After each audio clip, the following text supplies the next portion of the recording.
Good afternoon, and thank you for coming.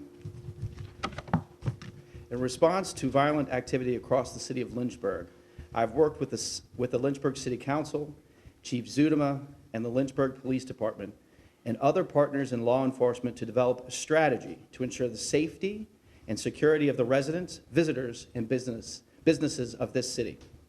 We have vetted this plan with the City Council and have their full support. Like us, they agree that there is nothing more important than the security of our residents, our visitors, and our neighbors. Chief Zudema is here to cover the details of the plan, and we will take questions following his remarks. Thank you, sir. So I want to start by saying our thoughts continue to be with those directly impacted by the violent crime we've seen lately in our community. Violent crime has no place in our city. What we are seeing is an utter lack of regard for human life. This is not acceptable. We can never allow violence to become normalized in our community. We are committed to ensuring our residents and visitors have a safe community to call home. So what are we doing? Several things. I'm going to give you some general overview of what we're doing for obvious operational reasons. I'm not going to get into the specifics, but we'll be reallocating resources from throughout our department to our patrol function. This is going to allow us to be more proactive as a department and less reactive. As you all know, we continue to struggle with staffing. That has caused us to be a much more reactive agency than I would like. So to put these resources towards our patrol function will allow us to be much more proactive. Community will see more officers in uniform, which we think is a good thing. And we'll also make sure we're shifting the focus of other units throughout the department to ensure consistent efforts across the violent crime front.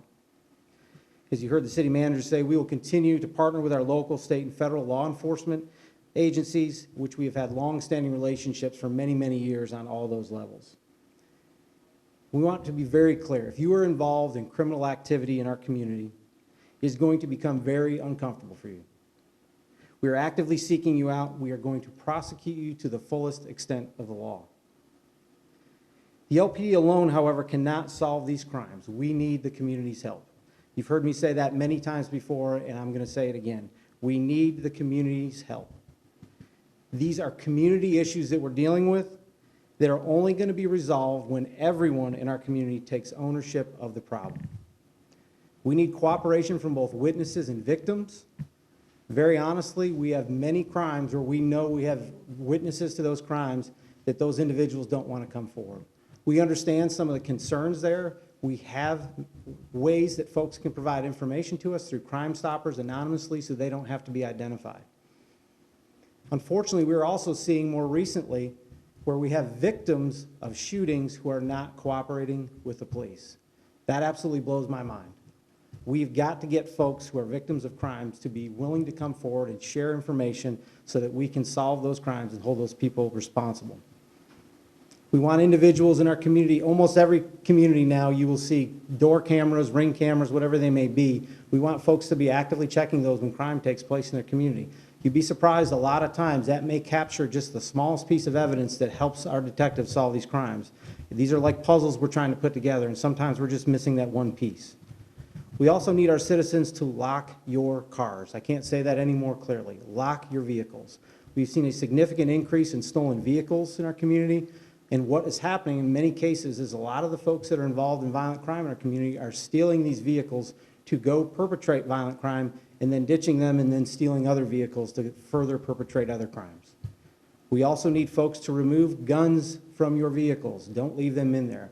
We're seeing a significant number of firearms stolen in our community. A lot of them are stolen from cars. So every about 2 days in our community, we see a gun stolen somewhere in our community. Every 5 days in our community, a gun is stolen from a vehicle. So we need folks to be responsible gun owners and lock your vehicles and take your guns out of those vehicles. Don't leave them in there. We need parents to keep track of your children.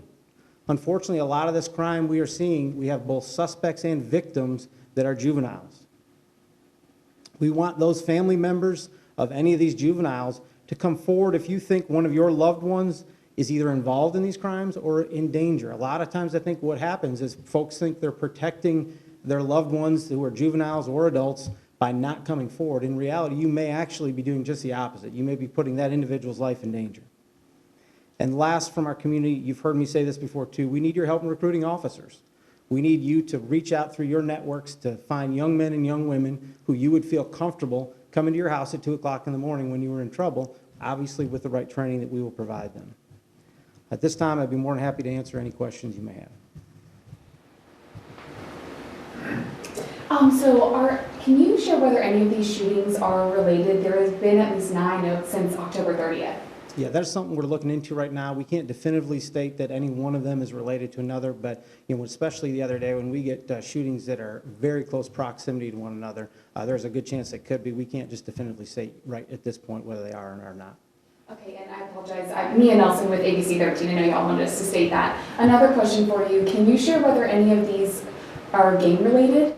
So again, something we're looking into. We're not at a point yet where we can definitively state they're gang-related, but I will tell you, generally speaking, in our community and communities across this country, gangs usually are connected to guns and drugs, and violence usually follows right behind all those things. So there's a possibility that certainly these are. We aren't ready to say that yet. That's something our detectives look into any time that we have any type of crime of violence or gun-involved crime.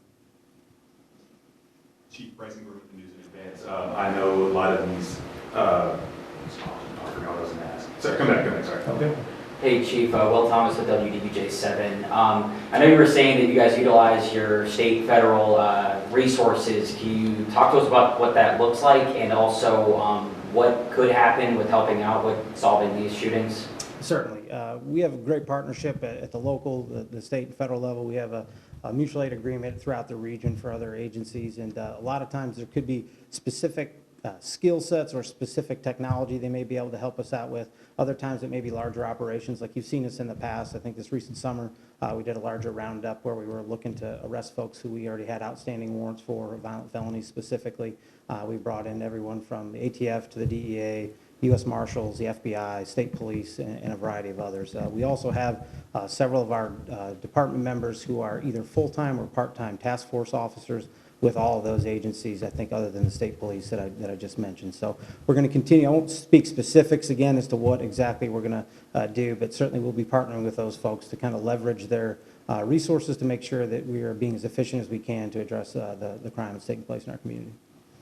Ron Heskins, WFXR TV. I noticed when this happens, a lot of lockdowns of schools happens, and there's a big disruption of the day. I mean, some buses go out. This latest one, I've seen a bus go out like 5 o'clock to drop kids off.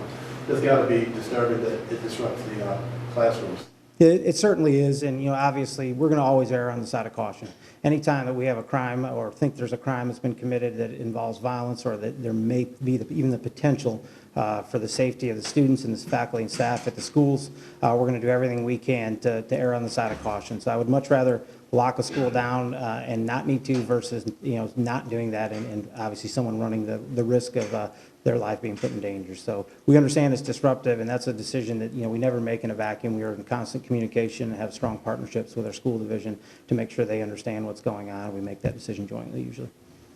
Bryson Gordon, News in Advance. Back, I want to talk about the timeline of the plan. Is this something that you've been working on for a while, or was it kind of sped up here in the last week with all these shootings? So a lot of the things we've already been working on prior to the recent shootings.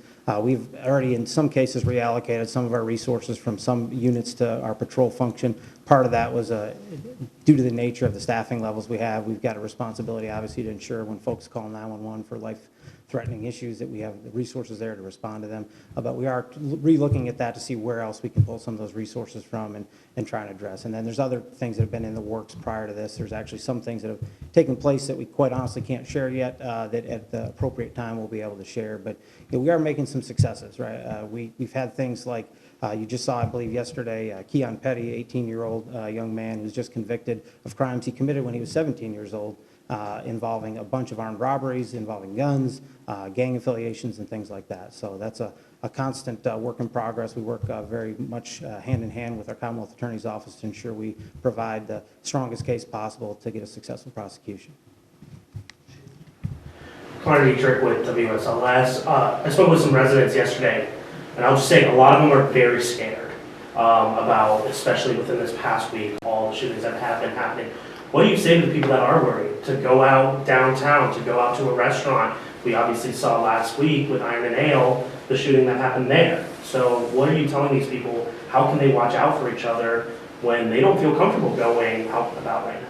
Yeah, we encourage people first and foremost to be aware of your surroundings, right? We are in 2022, and these issues that I'm talking about are not unique to Lynchburg. We are seeing these across the Commonwealth, unfortunately across the country. You don't have to go any further than Charlottesville to see the tragedy that took place there just a few days ago. So we want, first and foremost, people to be aware of their surroundings. We want them to take basic safety measures to make sure that if they're out, to not be by themselves, right? Be with someone when you can be, right? And we want them to be observant. And if they see something that they think is out of the ordinary, to call us, especially folks who are in neighborhoods, right? The people that live in those neighborhoods know those areas a lot better than we do. They've lived there in many cases for generations. And if they see something suspicious, we would much rather they call us go out there, investigate it, and find out it's not anything versus not calling us. And that could have been, that one piece of information that helped us prevent a crime or maybe solve a crime. So we want to encourage them to just be vigilant and to be our eyes and be our ears. A couple more questions for you, Chief. Besides the shooting at Irony Nail, have you made any other arrests for the other shootings in the past several weeks? So I wouldn't say for the shootings, but I will tell you that, we had a malicious wounding in Windhurst within the last week or so. That arrest was made that night. We had an armed robbery that took place, I believe, a couple months ago at the Sunshine Market. If you saw within just the last week or two, we've made an announcement that that individual was arrested. We were also able to tie him to a burglary of a residence that took place as well. And a lot of times, some of what happens with these shootings is they tend to be involving either similar individuals or similar groups, and what happens a lot of times is once we get enough on one, it'll oftentimes kind of snowball into others. So those are the ones right now that we have solved that I'm aware of off the top of my head, and we're going to continue to work with the information and request that individuals in the community reach out to us with any leads they may have to help with that. One more question. Chief, I know you were saying you don't know if these shootings are related to gangs, but can you tell us, are you worried about gang activity in this city? Well, I mean, anytime you have gangs in any city, and any city of our size is going to have some type of gang activity. Those are individuals that we want out of our community. There's a very small segment of our community that is responsible for a disproportionate amount of crime.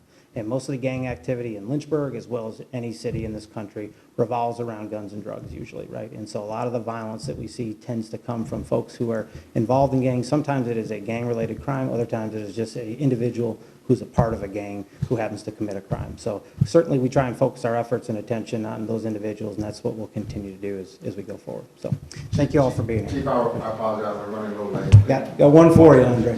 Just one. How about a brief recap real quick of your plan? Just real quick. Andre, we were here, we started at 3, man. I'll catch you later, buddy, all right? All right. Thank you. You guys have a good day.